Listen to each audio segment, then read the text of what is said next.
नमस्कार बांधकाम कामगार मित्रांनो मी नवनाथ शिंदे स्वागत करतो आपल्या एमएस कॉर्नर या मराठी यूट्यूब चॅनलमध्ये। तर बांधकाम कामगार मित्रांनो, तुमच्यासाठी आनंदाची बातमी आहे। ही आनंदाची बातमीच म्हणजे तुम्ही थंबनेल बघितलं असेल।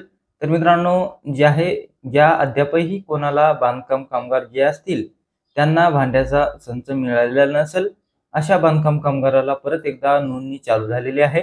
आता ज्या बांधकाम कामगाराला भांड्याचा संच मिळालेला नाही त्यासाठी आपल्याला ऑनलाईन अर्ज करायचा आहे। ऑनलाईन अर्ज केल्यानंतर आपल्याला जे आहे अपॉइंटमेंट घ्यायची आहे। अपॉइंटमेंटला आपल्याला जाऊन भांड्याचा संच घ्यायचा आहे। तर आपल्याला त्यासाठी ऑनलाईन अर्ज कशा प्रकारे करायचा आहे ते आपण या व्हिडिओच्या दरम्यान बघणार आहोत। आणि मित्रांनो, ज्या बांधकाम कामगारांनी अगोदर जेव्हा वेबसाईट 2 दिवसासाठी चालू झाली होती तेव्हा ज्या बांधकाम कामगारांनी ऑनलाईन केलं, परंतु काही जणांना जे आहे प्रिंट आली नव्हती, अपॉइंटमेंट प्रिंट भेटलेली नव्हती, तशा बांधकाम कामगारांना प्रिंट कशा प्रकारे करायचे ते पण आपण या व्हिडिओ दरम्यान बघणार आहोत। तर चला व्हिडिओ सुरू करूया मित्रांनो। आता आपल्याला इथं क्रोम ब्राउझर ओपन करायचा आहे। आता क्रोम ब्राउझर ओपन केल्यानंतर तुम्ही इथं सर्च बार मध्ये जे आहे पाहू शकता, मी लिंक जशाल तशी इथं पेस्ट केलेली आहे, परंतु तुम्ही अशा प्रकारे टाइप पण इथं करू शकता किंवा डिस्क्रिप्शन बॉक्स मध्ये लिंक आहे त्यावर क्लिक करून डायरेक्ट तुम्ही या वेबसाईटवर येऊ शकता। आता मी इथं टाकलेलं आहे आणि इंटर करतो।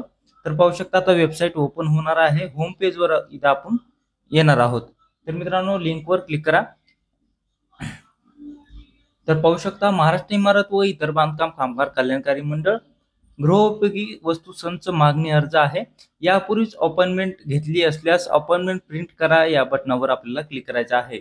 आता ज्या बांधकाम कामगारांनी इथं नोंदणी केली आणि त्यांना अपॉइंटमेंट प्रिंटच भेटली नाही, तर त्यांना परत एकदा इथं येथे क्लिक करा। यावर क्लिक करून इथे जे आहे नोंदणी क्रमांक टाकायचा आहे आणि नोंदणी दिनांक इथं आपल्याला टाकून अपॉइंटमेंट प्रिंट करा या बटनावर आपल्याला क्लिक करायचं आहे। तर अशा प्रकारे इथं अपॉइंटमेंट प्रिंट करू शकता। भरपूर जणांनी मला इथं कमेंट केल्या होत्या, तर त्याविषयी ही अगदी सोपी पद्धत आहे तुम्हाला अपॉइंटमेंट प्रिंट करण्याची। तर इथं आता आपल्याला काय करायचे पाहू शकता, कामगार नोंदणी क्रमांक इथं आपल्याला टाकून घ्यायचा आहे। तर इथं मी कामगार नोंदणी क्रमांक इथं टाकून घेतो। तर पाहू शकता, नोंदणी क्रमांक टाकल्यानंतर इथं आपल्याला सेंड ओटीपी नावाचा ऑप्शन इथं उपलब्ध झालेला आहे। आपल्याला सेंड ओटीपी यावर क्लिक करायचा। आता हा ओटीपी आपला आधार नंबरवर जाणार नाही। हा ओटीपी कशावर जाणार की आपण नोंदणी करताना जो मोबाईल नंबर दिलेला आहे त्या मोबाईल नंबरवर आपल्याला ओटीपी जाणार आहे। तर मी इथं सेंड ओटीपी करतो। आणि तर मित्रांनो, पाहू शकता दुसरं पेज आपल्या समोर जे आहे ओपन झालेलं आहे। तर इथं पाहू शकता आपली संपूर्ण डिटेल इथं येणार आहे। आता हे डायरेक्टली वरती आपल्याला सारायचंय।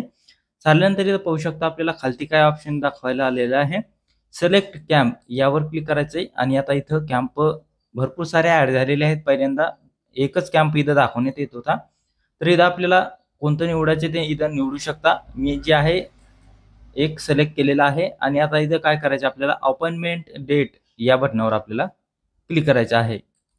या बटनावर क्लिक केल्यानंतर वरती सारा आणि इथं पाहू शकता इथं आपल्याला क्लिक करायचं आहे। यावर क्लिक केल्यानंतर डेट इथं ओपन होणार आहेत। आता तुम्हाला तिथं जायची तारीख निवडायची आहे, तुम्ही कोणतीही निवडू शकता। सध्या कोणताही कोटा फुल झालेला नाहीये माझ्या इकडे, तर मी इथं कोणतीही निवडू शकतो। आता मला पुढल्या महिन्यामधले जे आहे निवडायची आहे तारीख, तर ती तारीख मी इथं निवडून घेतो। पाहू शकता मी तारीख निवडलेली आहे। आता निवडल्यानंतर प्रिंट युअर अपॉइंटमेंट यावर क्लिक करायचं आहे।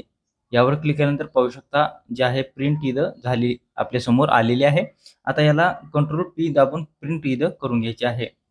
याची प्रिंट काढून घ्या मित्रांनो, नंतर कदाचित एखादबार आपली प्रिंट निघू शकत नाही, त्यासाठी प्रिंट अपॉइंटमेंट लेटर या बटनावर क्लिक करून पण आपण इथं काढू शकता। अन्यथा कधी कधी निघत नाही, त्यासाठी आपल्याला ही प्रिंट काढून घ्यायची आहे। तर अशा प्रकारे आपण हे अर्ज करू शकता। आणि आपल्याला इथं पत्ता ही संपूर्ण माहिती इथं देण्यात येणार आहे की आपल्याला आता कुठे जायचं आहे आणि कुठून आपल्याला संच घेऊन यायचा आहे। तर मित्रांनो, अशा प्रकारे आपण नोंदणी करू शकता। आपल्याला हा व्हिडिओ आवडला असेल, व्हिडिओला लाईक करायचे, चॅनलला सबस्क्राईब करायचे आणि आपले इतर कोणते प्रश्न असतील तर कमेंट बॉक्समध्ये नक्की विचारायचे आहे। तर भेटूया पुढच्या व्हिडिओमध्ये। तोपर्यंत जय शिवराय, जय महाराष्ट्र, जय हिंद।